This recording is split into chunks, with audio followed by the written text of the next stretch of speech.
બાપ, અને નવા ખાતે ચડતા નથી. એટલે આજે આ પરિવારે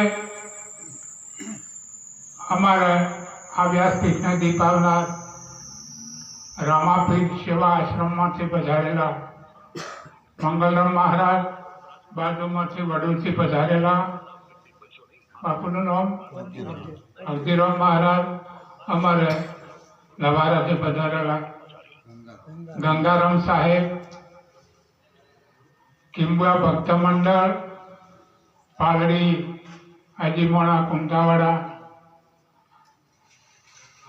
આ તમામે તમામ બીજા આ ગામના ભાવિ ભક્તો પધાર્યા, સંતો, સંત માતાઓ, સર્વને મારા જય ગુરુ મહારાજ.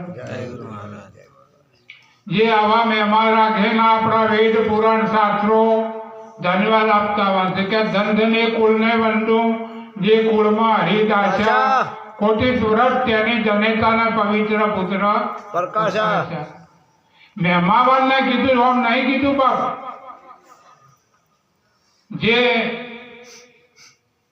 ઘડાવે પણ એમ નહીં, વેદ પુરાણ ભાગવત વંદે ગીતા અગોચર ગાવે. એટલે કેવી રીતે શાસ્ત્રોએ વર્તે આવા જે મહેમાન પુરુષ હોય એમનું જ વર્ણન કર્યું છે બાપ. અનેક પ્રકારના મનુષ્યો છે બાપ.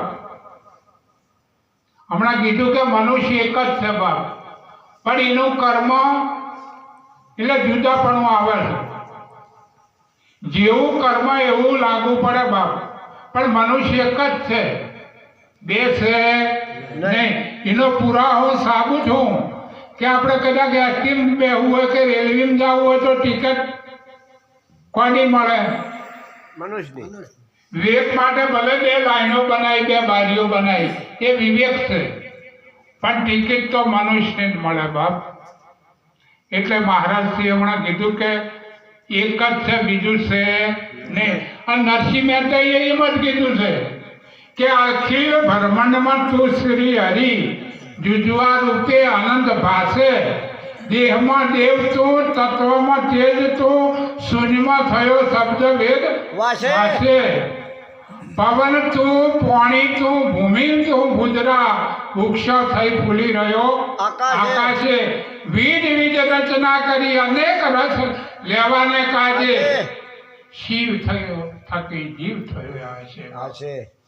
આપ તો પરમાત્મા સ્વરૂપ જ છો બાપા, પરમાત્મા જ છો, પણ જીવપણાની દશા લાગુ પડી એટલે જીવ કરવા માંડ્યા બાપ. તુલસીદાસ મહારાજે જીવને અવિનાશી પદ કીધું છે.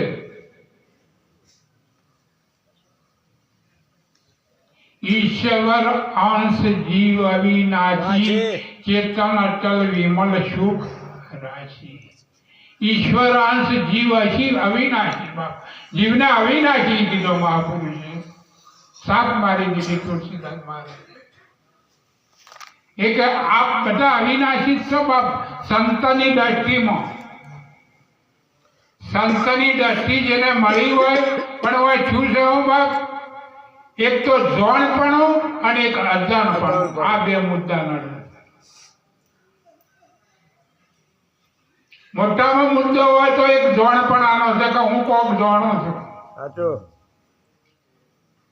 હું 4 વેદનો જાણું છું, 6 શાસ્ત્રનો જાણું છું,